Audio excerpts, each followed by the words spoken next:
So this is a general video on Inlocoparentis editing features.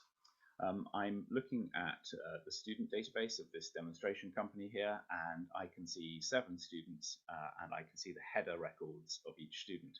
If I click on this arrow on the right-hand side, then it will drop down the body of the student record and show me the sub-tabs within that body. I can also click anywhere on this banner, so I can click anywhere that isn't a field, and so for example this white space here, I don't have to go over to the right hand side, I can simply expand it by clicking here. Within the record itself, I have editing rights. That's in the permissions setting, which is the subject of another video, but I have editing rights on this particular type of record, so I have permission to edit these students. And as I hover over each of the fields, you can see that the line underneath is solid. That shows me that I can edit it.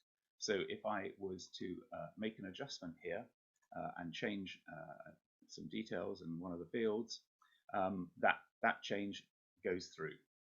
I can then decide whether I want to save it or whether I want to cancel it. In the top right hand corner, almost every time you do this, you get a tick and a cross, and I'm going to save that change. And down here it tells me that the record has been saved.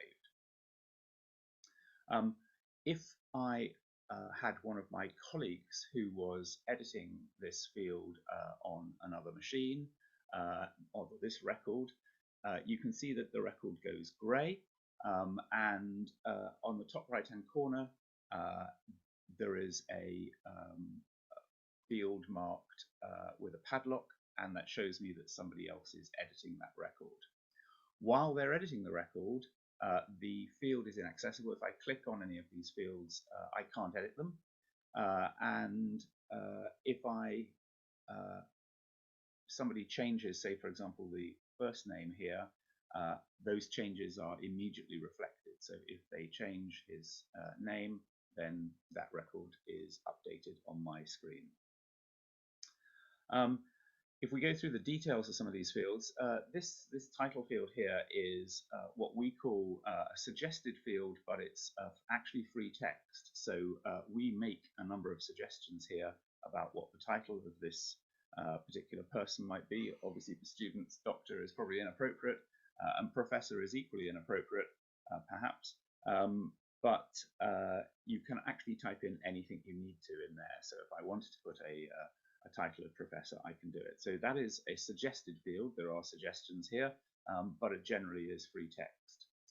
In gender, we only support male, female, other, and therefore this is a drop-down field. So on the right-hand side, there's a little arrow pointing down.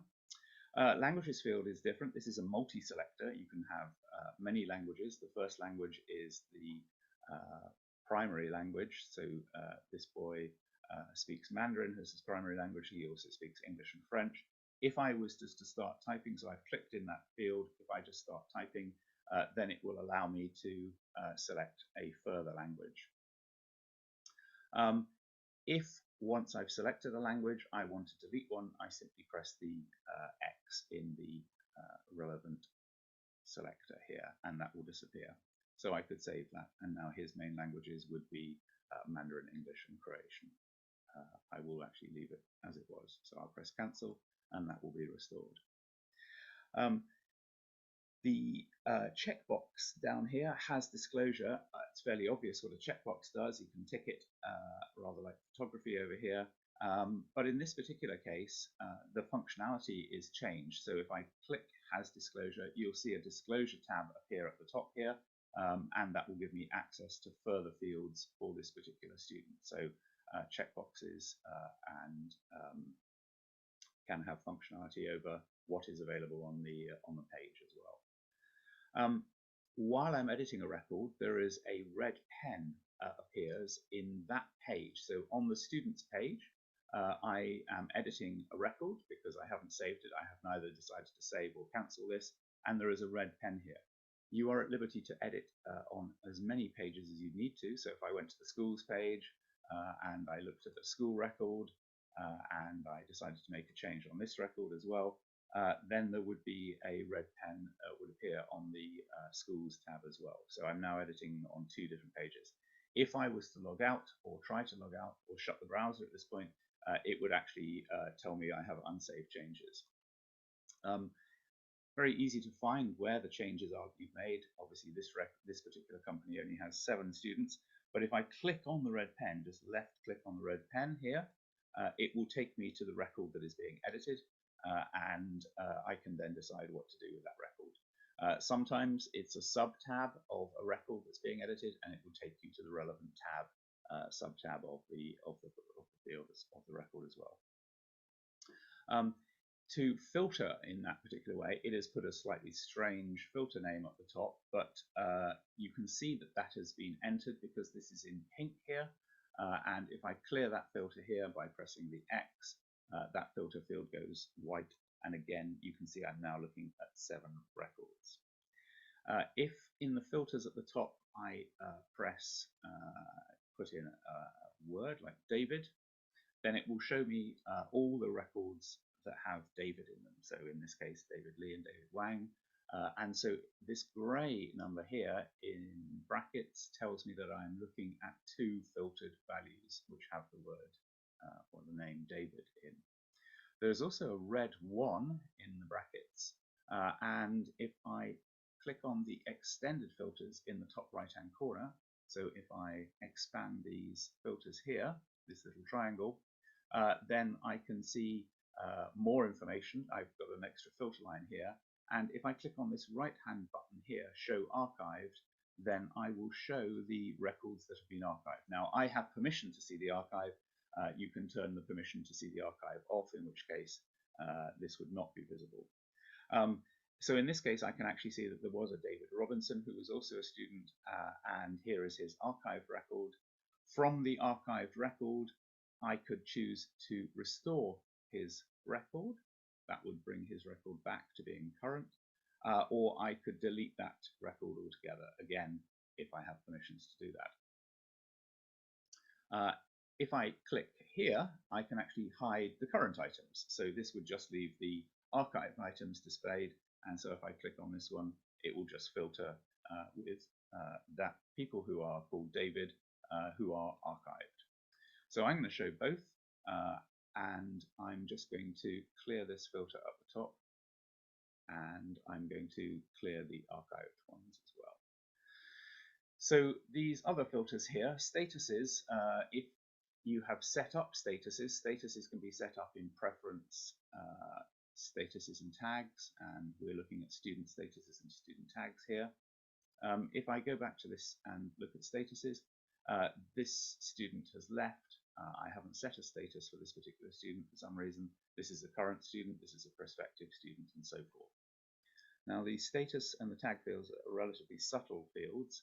If I click here, if I just show prospective students, then it will show me the prospective students. If I click here again, I can click on the left hand side, and rather than closing this drop down selector, if I click on the checkbox, it will leave it open, and I can pick additional fields. So I could now enable the current students are now visible.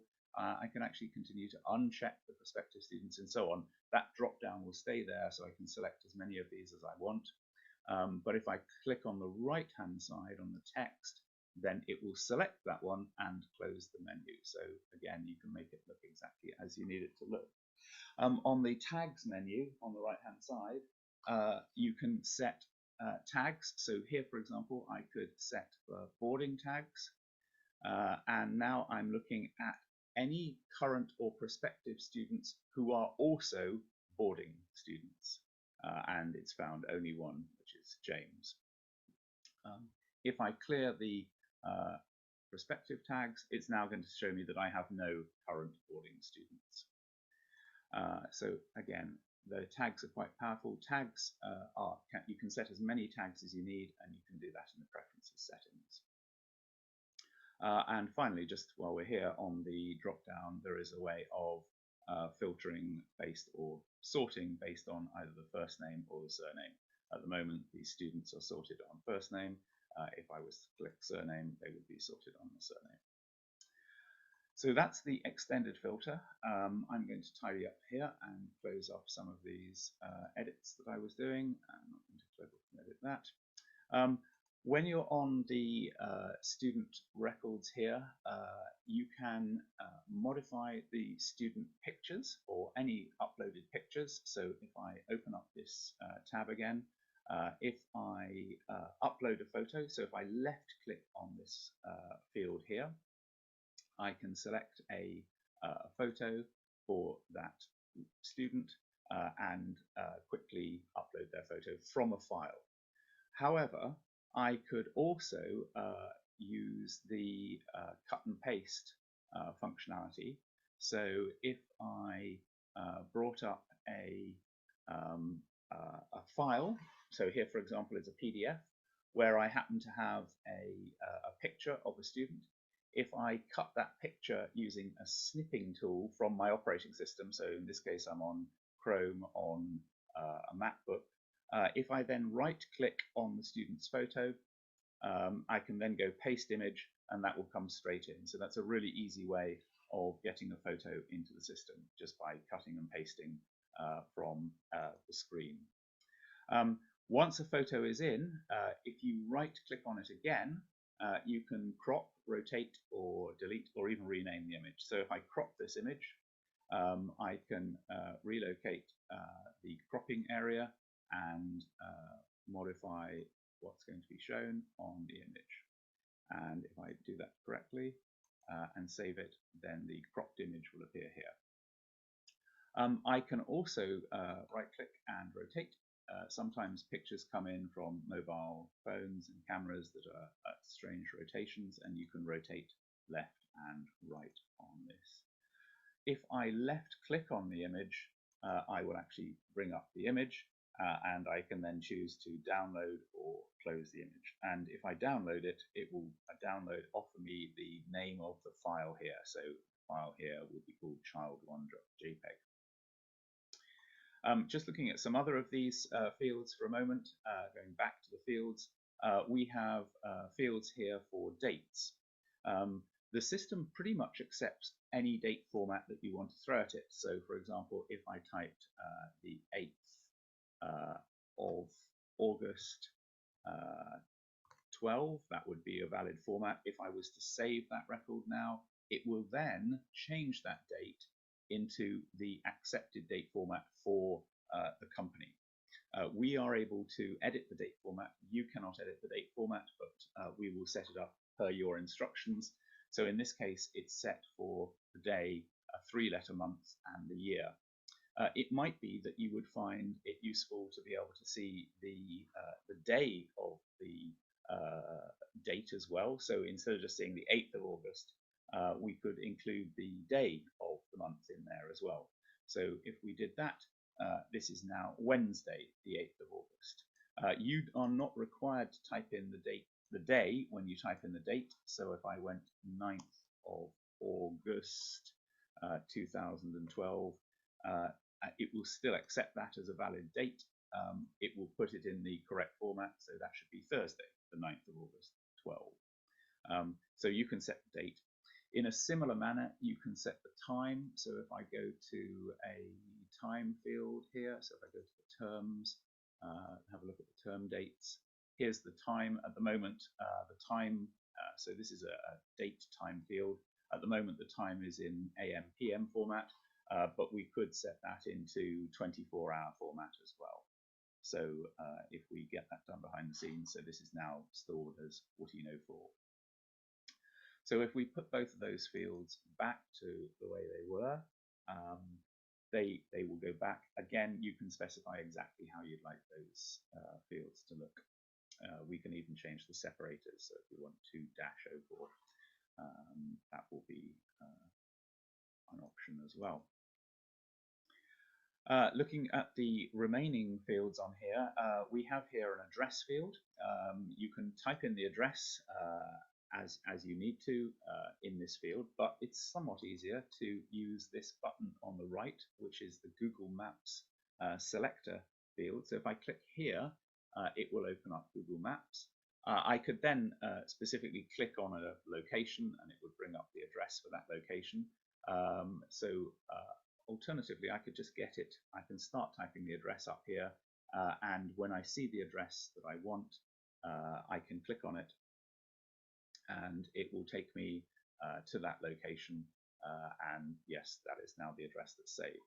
If I haven't quite got it right and I need to adjust it on the map, I can move and drag this marker to the correct location.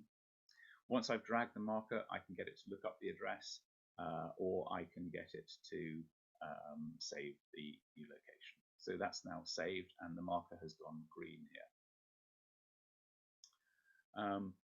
If I go to the contacts page here, we have phone entries here. If I add a new phone to this student, as I type in a phone number in here, I'm going to type in the same or a similar phone number. So this is a UK phone number. This company is defaulted to accepting UK phone numbers. You can see on the right hand side it's got a black telephone with a tick. If I tick on here, it will fill in the tag for me. It recognizes that is a UK verified mobile phone number. If I typed in a Hong Kong number in there, so I think the Hong Kong prefix is 852, and then typed in a Hong Kong phone number, it will again recognize that phone number and offer me to validate it. If I didn't put enough digits in it, so for example here, this phone number now only has 10 digits, it's going to say that it's an unrecognized phone number and prompt me with a red telephone on the right hand side, and even if I tick that, it won't recognize that number. So if I type in a correct number, validate it, then it will fill in the tag for me. So that's a Hong Kong number. If I exit out of that, if I look here on these fields on the documents page, I notice that some of these fields have a bell and some of them have a bell that's crossed through. A bell indicates that this is an active field in terms of the alert system.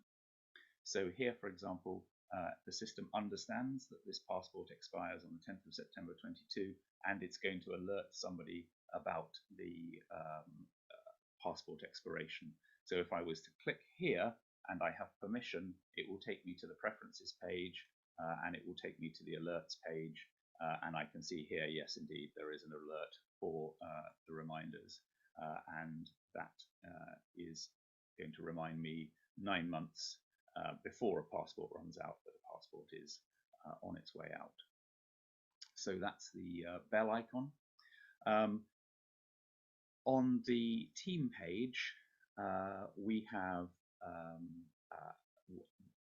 a magnifying glass here. So whenever you see a magnifying glass, it will take you to the relevant record. So here, for example, the host family member here is John Radford. If I click here, it will take me to the communities page and open up John Radford's record. And it does that by bringing up this slightly strange reference at the top, which you can ignore if you want to see the rest of the community. So here is John Radford's record. It's very similar for all other features with magnifying glasses. So that would be, for example, schools. If I was to click here, it would take me to the school record. If I was to click here, it would take me to the house record within the school. So if I click here, it will bring up Kilbracken's house here. We also have on the web links page, we have web links. So if I was to click on the web link here, if I click here, it will take me to the school policies page for Rugby School. And that's the policies page for Rugby School. There are some other additional filters on some of the other pages, the enrollment page, and these are very similar to what you've already seen. So here, for example, I've got a mixture here of household and student enrollments. If I hide the host enrollments, those will disappear. If I hide the student enrollments, it will just show me the household enrollments. So I think those are the main editing features.